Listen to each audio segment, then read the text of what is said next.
Bon, ben, bonjour à toutes et à tous. Et je vous propose de commencer cette séance avec 2 minutes d'avance, pas plus mal.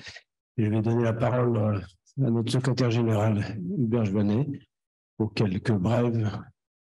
Nous avons eu la réunion de bureau ce matin. Ici.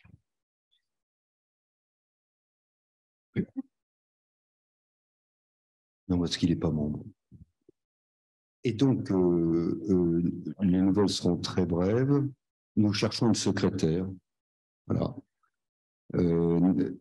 Fatia, qui était la secrétaire de l'Académie depuis 12 ans, a souhaité partir vers d'autres cieux.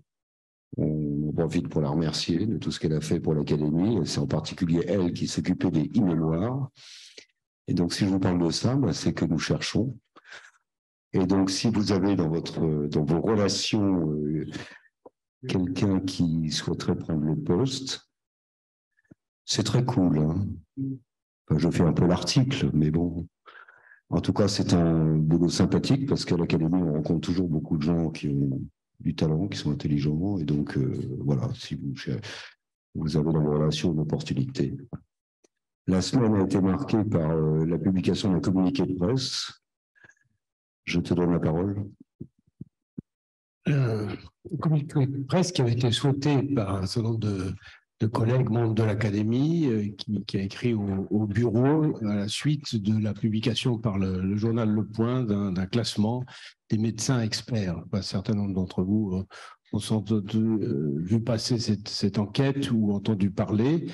Et donc l'Académie a décidé d'avoir un droit de réponse, je vais vous lire, qui a été adressé hier à toute la presse et 1 heure avant au journal Le Point, pour les informer. L'Académie nationale de chirurgie a pris connaissance avec intérêt du palmarès des experts médico-chirurgicaux récemment publié par le journal Le Point. Il est louable de vouloir honorer la recherche médicale et ses acteurs, ce d'autant que les financements de la recherche en France se situent actuellement au-dessous des standards européens. Nous félicitons toutes celles et ceux s'exprimant dans le domaine public ou privé qui figurent dans ce palmarès et ils sont incontestablement à la place qu'ils ou elles méritent. Pour autant, l'ANC émet des réserves sur la démarche et souligne l'ambiguïté de son résultat ou de son interprétation biaisée. Aucune règle n'a aujourd'hui établi de relation entre la qualité d'un opérateur et le nombre de ses publications. Or, cet article et ces illustrations veulent clairement faire comprendre qu'il révèle le nom de chirurgien à recommander publiquement plutôt que, ouvrez les guillemets, sous le manteau, parce que c'était la conclusion de l'ensemble de cette enquête. Sauf que l'information livrée ici est accessible à tout un chacun en 3 clics à partir d'un nom donné de praticien. Un peu de nuance ou une meilleure connaissance du tissu sanitaire aurait permis d'éviter que de nombreux praticiens compétents ne se trouvent dans une situation délicate face à une patientèle momentanément désorientée. Le risque serait de placer des équipes soignantes dans l'embarras et des patients en désarroi. Les problèmes essentiels auxquels les professionnels de santé et leurs patients ont à faire face aujourd'hui sont la dégradation des conditions d'exercice dans de nombreux établissements, qu'ils soient publics ou privés, et les risques liés à la désertification médico-chirurgicale. Il est probable que les résultats de cette enquête ne contribueront pas à la résolution de ces difficultés. J'ajoute, voire pourraient les aggraver. Cet article du Point est cependant l'occasion pour l'ANC de souligner le formidable travail effectué par la communauté chirurgicale française. Plus de 20 000 chirurgiens réalisant près de 10 millions d'interventions par an. Elle et il représentent l'excellence de la chirurgie française et de sa formation basée sur le savoir et le compagnonnage. Mais il serait naïf de penser que la perfection est générale et déjà achevée. C'est pourquoi l'évaluation est une démarche essentielle pour l'amélioration constante de la qualité des soins. Elle ne doit pas concerner qu'une élite, elle doit être organisée partout sur le territoire national, y compris dans des grands services universitaires cités dans cette enquête.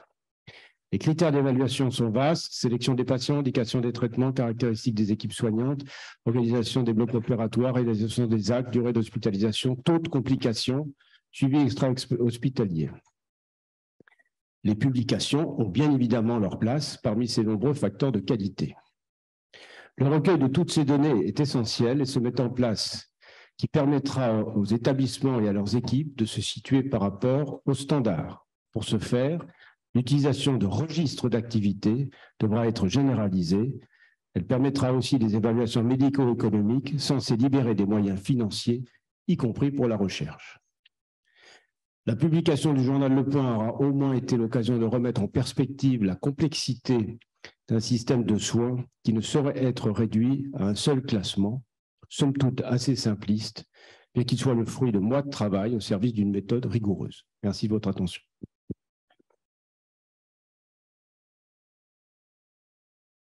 Alors, je redonne la parole au secrétaire général pour le résumé de la séance précédente.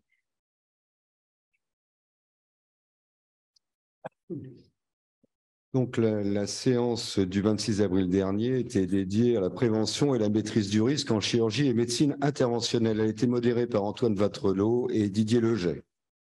Laetitia Michelangeli de l'HAS, qualité et sécurité des soins en chirurgie, un challenge à relever ensemble. Les événements indésirables graves ne baissent pas en chirurgie. 33% sont évitables. 8600 événements indésirables associés aux soins ont été déclarés en 2022 par les 16 spécialités à risque. 60% sont évitables. Les trois grandes causes sont les facteurs liés à l'équipe, aux tâches à accomplir et au patient lui-même. On peut agir sur les acteurs culturels, techniques et organisationnels. Une checklist et maintenant des checklists spécialisées, voire personnalisées. Philippe Coninx, enregistrement vidéo et chirurgie. La probabilité affinée par l'accumulation des données, selon les règles de la statistique bayésienne, est de plus en plus utilisée par rapport aux statistiques fréquentistes, c'est le petit p.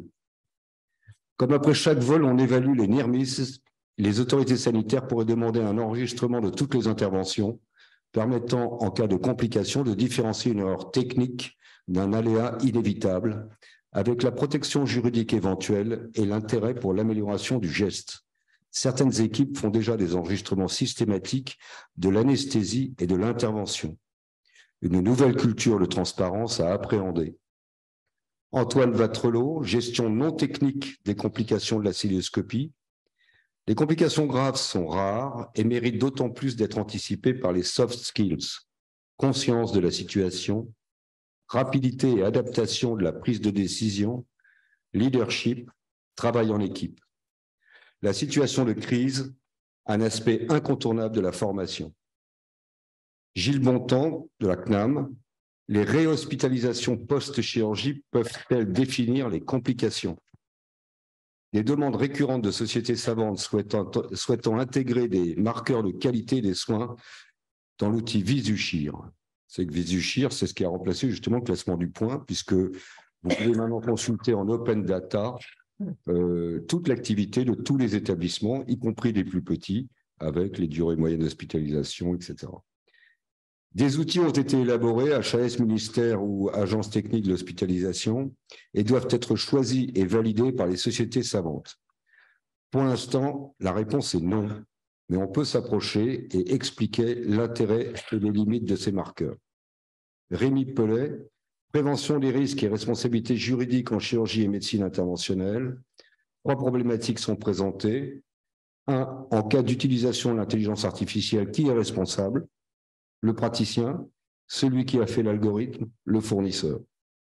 2, quel rôle peuvent jouer les organismes d'accréditation dans l'analyse des expertises médico-judiciaires? 3, les trous dans la raquette des contrats assurantiels. 5 praticiens sont en faillite personnelle. Un environnement évolutif. Je vous remercie. Merci, c'est nous qui te remercions pour cette transcription concise et très claire comme d'habitude. Est-ce qu'il y a des questions, des commentaires? Donc ce compte rendu est validé.